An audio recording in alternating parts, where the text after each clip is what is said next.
Central university Gujarat कुंडेला पर 77वें one महोत्सव को लेकर जिला कक्षा का कार्यक्रम आयोजित हुआ। आज 77वें वन महोत्सव को लेकर कार्यक्रम आयोजित हो रहे हैं, तब वडोदरा के जिला कक्षा का कार्यक्रम महिला और बाल कल्याण और साथ ही सामाजिक न्याय और अधिकारिता विभाग के राज्य मंत्री मनीषाबेन वकील की अगुवाई में और साथ ही विधायक शैलेश भाई मेहता समेत के अग्रणियों की मौजूदगी में सेंट्रल यूनिवर्सिटी गुजरात कुंडेला पर आयोजित हुआ। इस दौरान राज्य मंत्री डॉक्टर मनीषाबेन वकील की ओर से सबको संबोधित किया गया, जिसके बाद विधायक शैलेश मेहता ने सभी को संबोधित किया। तो वहीं गुजरात वन विकास निगम के managing director doctor AP Singh की ओर से भी बाद में सभी को संबोधित किया। इस दौरान वन विभाग से जुड़े हुए अन्य अग्रणी भी मौजूद रहे थे। तब इस दौरान उपस्थित अग्रणियों के हाथों उत्कृष्ट कामगिरी करने वाले नागरिक, वन कर्मी और साथ ही अन्य कई लोगों को प्रशस्ति पत्र और सखी मंडल को नर्सरी उछेर के लिए चेक वितरित किए गए थे। कार्यक्रम के अंत में महानुभावों के हाथों वृक्ष रथ का प्रस्थान भी करवाया गया था। तब आपको बता दें कि कार्यक्रम में कुंडेला प्राथमिक स्कूल की छात्राओं की ओर से स्वागत गीत पेश किया गया था।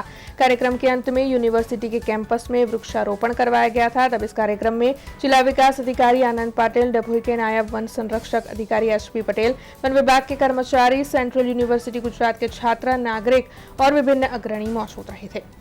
आज 77 जिला कक्षाનો वन महोत्सवનો कार्यक्रम आज डभोई खाते योजવામાં આવ્યો सेंट्रल यूनिवर्सिटीમાં। મારી સાથે આ कार्यक्रमમાં आज વિસ્તારના લોકલાડીલા ધારાસભ્ય શૈલેષભાઈ મહેતા પણ ઉપસ્થિત રહ્યા। ખૂબ સારી રીતે આ कार्यक्रम યુવાનોની સાથે યોજવામાં આવ્યો અને એમના પ્રેરણા મળે આવનાર દિવસોમાં આપણી જનરેશન જે સચવાય આ ગ્રીન ફોરેસ્ટ અંતર્ગત અને ગ્રીન કવર કેવી રીતે વધારવું એની પણ ચર્ચા કરવામાં આવી।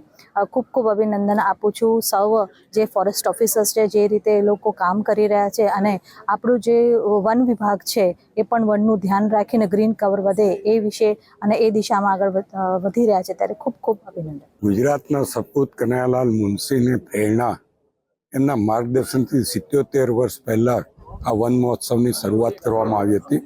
આજે આ 77માં વન મહોત્સવ છે ત્યારે એમને સાચી શ્રદ્ધાંજલિ પણ આપીએ અને અત્યારે વૃક્ષોનું મહત્વ લોકોને ધીરે ધીરે ખબર પડવા માંડી છે, જ્યારથી કોવિડની પરિસ્થિતિ ઊભી થઈ ત્યાર પછી। અને આજે પણ 33% ગ્રીન કવરની જગ્યાએ 11% જેટલું જ ગ્રીન કવર હોય એ ચિંતાનો વિષય છે। ત્યારે આપણા વડાપ્રધાન શ્રી એક પેડ માં કે નામ દ્વારા વૃક્ષારોપણનું મહત્વ સમજાવ્યું છે અને સાથે સાથે જ આપણા ગૃહમંત્રી અમિતભાઈ શાહે લાખોની સંખ્યામાં ગાંધીનગરમાં વૃક્ષારોપણ કરીને વૃક્ષોનું મહત્વ સમજાઈ રહ્યા છે। ત્યારે આપણે સૌએ પણ વૃક્ષોનું મહત્વ સમજીએ અને જે 11% જેટલું ગ્રીન કવર રહ્યું છે એને 33% સુધી લઈ જવામાં આપણે સૌ આપણો સહયોગ આપીએ। 77માં વન મહોત્સવ નિમિત્તે સૌને અભિનંદન આપું છું, શુભેચ્છા આપું છું।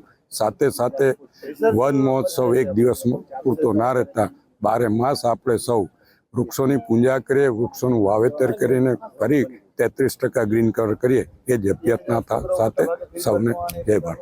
हमसे जुड़े रहने के लिए हमारे YouTube चैनल को सब्सक्राइब करें और नई वीडियो की नोटिफिकेशन के लिए बेल आइकॉन को दबाएं।